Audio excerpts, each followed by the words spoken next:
ଦେଖନ୍ତୁ ଆଜ୍ଞା, ବିରୋଧୀ ଦଳ ତାଙ୍କ କାମ କରିବେ, କରିବା ଉଚିତ ମଧ୍ୟ।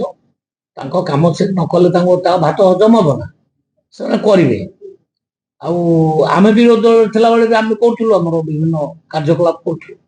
ତ ତାଙ୍କ ଉପରେ ଆମର ଏତେ ଧ୍ୟାନ ନାହିଁ, ସେ କହନ୍ତୁ ତାଙ୍କ କାମ, କିନ୍ତୁ ଆମ କାମ ଆମେ କରିବୁ। ଆମେ ଗୋଟେ ବର୍ଷ ଭିତରେ ଯାହା କାମ କଲୁ ତାର ଆଡଭର୍ଟାଇଜମେଣ୍ଟ କେମିତି ହବ ଆମେ ଚଲେଇବୁ। ଆମର ମେଳା, ବିକାଶ ମେଳା ହଉଛି ବିଭିନ୍ନ ଜିଲ୍ଲା ମାନଙ୍କରେ। ବିଭିନ୍ନ ଜିଲ୍ଲା ମାନଙ୍କରେ ଆମ ମନ୍ତ୍ରୀ ମାନେ ଗସ୍ତ କରିବେ, ଆମର ପ୍ରଚାର ପ୍ରସାର ହବ ଏବଂ ପ୍ରତ୍ୟେକ ଘରେ ଗୋଟେ ଗୋଟେ ଲିଫଲେଟ ପହଞ୍ଚିବ ଆମର। ସେ ଲିଫଲେଟରେ ଆମେ କଣ କଣ କଲୁ ଡିଟେଲ ଲେଖିକିରି ଆମେ ଦବୁ। ତାହେଲେ ଆମ କାମ ଆମେ କରୁ, ତାଙ୍କ କାମ ସେ କରିବାକୁ ଆମେ ତାଙ୍କୁ ମନା କରୁ। କିନ୍ତୁ ଆପଣ କଟକରେ ଆଜି ମହିଳା ଶକ୍ତି ପ୍ରୋଗ୍ରାମ ସେ ଯାଜପୁରରେ କାଉଣ୍ଟର କରୁଛନ୍ତି ମହିଳା ଶକ୍ତି। ନା, ସେ କରିବେ ପରା କହିଲେ ଆପଣ। ଆମେ ଦେଖନ୍ତୁ, ଆମେ କେତେ କାମ କରୁ। ଆମେ ସେ ମହିଳା ମାନଙ୍କୁ ସୁଭଦ୍ରା ଯୋଜନା ଯୋଉଟା କି ଅସମ୍ଭବ ଥିଲା, ସେମାନେ ଭାବୁଥିଲେ 50,000 କଣ ଏମାନେ ଦେଇପାରିବେ, ଆମେ ଦେଲୁ। ଗୋଟିଏ ମହିଳା ପାଇଲେ 3100 ଟଙ୍କା ଧାନ ପର କୁଇଣ୍ଟାଲ ଦବୁ, ଏ କଥା ସେ ବିଶ୍ୱାସ କରୁନଥିଲେ। ହସିକି ଗଡ଼ିଗଲେ। ବିଧାନସଭାରେ କହିଲେ ଆମେ ତ 100 ଟଙ୍କା ଦେଇ ପଡିଲ, ତମ 800 ଟଙ୍କା କେମିତି ଦବୁ? ଆମେ ଦେଲୁ, ଦେଇକି ଦେଖେଇଲୁ। ଅବିକା କୃଷକ ସମାଜ ବହୁତ ଖୁସି ଅଛନ୍ତି।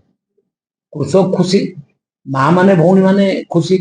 ଅବିକା ଉତ୍କର୍ଷ ଓଡ଼ିଶା ଜରିଆରେ 17 ଲକ୍ଷ କୋଟି ଟଙ୍କାର ଏମୟୁ ସାଇନ୍ ହେଲା। ବିଭିନ୍ନ ଜିଲ୍ଲା ମାନଙ୍କରେ ଶିଳାନ୍ୟାସ ଚାଲିଛି।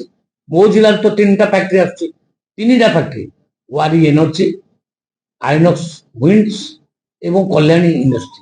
ଏ 3ଟି ଇଣ୍ଡଷ୍ଟ୍ରିରେ ମିନିମମ୍ 25,000 ରୁ 30,000 ପିଲା ଚାକିରି ପାଇବେ। ମତେ କୁହନ୍ତୁ, ମୋ ଜିଲ୍ଲାରେ ଆଉ ଗୋଟିଏ ପିଲା ବାହାରକୁ ଯିବ କାମ କରିବା ପାଇଁ? ନା, ମୋର ତ 25-30,000 ଚାକିରି ବାହାରିବ ବର୍ଷକେ ଭିତରେ। ତେଣୁ ଯୁବକ ମାନଙ୍କ ପାଇଁ, ଯୁବତୀ ମାନଙ୍କ ପାଇଁ ସରକାର କାମ କଲା। ଏ ସରକାର ସ୍ୱାସ୍ଥ୍ୟ ଦୃଷ୍ଟିରୁ ବି କାମ କଲା। ବିଭିନ୍ନ ଜିଲ୍ଲାରେ କେମିତି ମେଡିକାଲ କଲେଜ ଖୋଲା ହବ ସେ ଯୋଜନା ବର୍ତ୍ତମାନ କଲା। ଆମର 4ଟା ଜିଲ୍ଲାରେ ମେଡିକାଲ କଲେଜ ଖୋଲିବ। ତେଣୁ ଆମର ଟାର୍ଗେଟ ଅଛି ପ୍ରତ୍ୟେକ ଜିଲ୍ଲାରେ ଗୋଟେ ଗୋଟେ ମେଡିକାଲ କଲେଜ। କିନ୍ତୁ ଏତେ କାମ ପରେ ତ ସେମାନେ କହୁଛନ୍ତି ଯେ ନାରୀ ନିର୍ଯାତନା ବଢିଗଲା, ଆପଣ ସ୍ୱୟଂ ସହାୟକ ଗୋଷ୍ଠୀ ବେଳକୁ ଆପଣ କାମ ଦଉନାହାନ୍ତି। ମୁଁ କହିଲି ପରା, ସେମାନେ କହିବେ, ତାଙ୍କ କହିବାର ଅଧିକାର ଅଛି। ସେ ବିରୋଧୀ ଦଳ କହିବେ, କିନ୍ତୁ ଯଥାର୍ଥତା ନାହିଁ।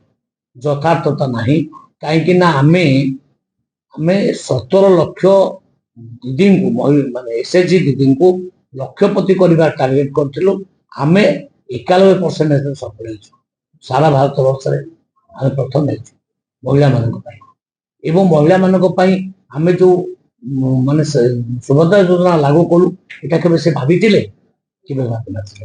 ଆମେ ମହିଳା ମାନଙ୍କ ପାଇଁ ବି କାମ କରୁଛୁ, କୃଷକ ମାନଙ୍କ ପାଇଁ ବି କାମ କରୁଛୁ, ଆମେ ଯୁବକ ମାନଙ୍କ ପାଇଁ କାମ କରୁଛୁ, ଆମେ ଅଲରାଉଣ୍ଡ ଡେଭଲପମେଣ୍ଟ ପାଇଁ କାମ କରୁଛୁ। ଶିକ୍ଷା ପାଇଁ ଗୋଦାବର୍ଷ ମିଶ୍ର ସ୍କୁଲ ପ୍ରତ୍ୟେକ ପଞ୍ଚାୟତରେ ଗୋଟେ ଗୋଟେ ହବ। 5 କୋଟି ଟଙ୍କା ଖର୍ଚ୍ଚ ହବ ଗୋଟେ ସ୍କୁଲରେ। ଚିନ୍ତା କରନ୍ତୁ, ସବୁ ପଞ୍ଚାୟତରେ ଗୋଟେ ଗୋଟେ ହବ। ସେ କେବେ ଭାବିଥିଲେ? କେବେ ଭାବିନଥିଲେ। ଆମେ ପ୍ରତ୍ୟେକ ବ୍ଲକରେ ଗୋଟେ ଗୋଟେ ଷ୍ଟାଡିୟମ କରିବାକୁ ଚାହୁଁଛୁ। 14,50,00,000 ଟଙ୍କା ଗୋଟେ ଗୋଟେ ଷ୍ଟାଡିୟମରେ ଖର୍ଚ୍ଚ ହବ। ସେ କେବେ ଭାବିଥିଲେ? କେବେ ଭାବିନଥିଲେ।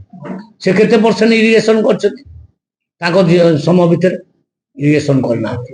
ଆମ ମୁଖ୍ୟମନ୍ତ୍ରୀ 15 ଲକ୍ଷ ହେକ୍ଟର ଜାଗାକୁ ଜଳସେଚନ ଏଇ ବର୍ଷ କରିବା ପାଇଁ ମଧ୍ୟ ଯୋଜନା କରିଛନ୍ତି।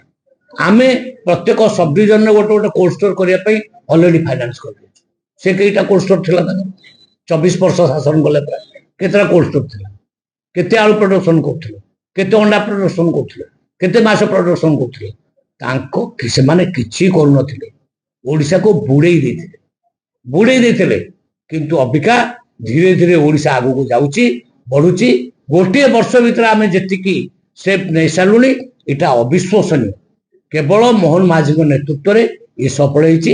ଆମର ଟାର୍ଗେଟ 2036 ସୁଦ୍ଧା ଓଡ଼ିଶାକୁ ବିକଶିତ ରାଜ୍ୟ କରିବୁ। ଆଉ 2047 ସୁଦ୍ଧା ଭାରତ ବର୍ଷ ଯେତେବେଳେ ବିକଶିତ ରାଷ୍ଟ୍ର ହବ, ଆମେ ଆଗ ଧାଡ଼ିରେ ଠିଆ ହେଇଥିବୁ।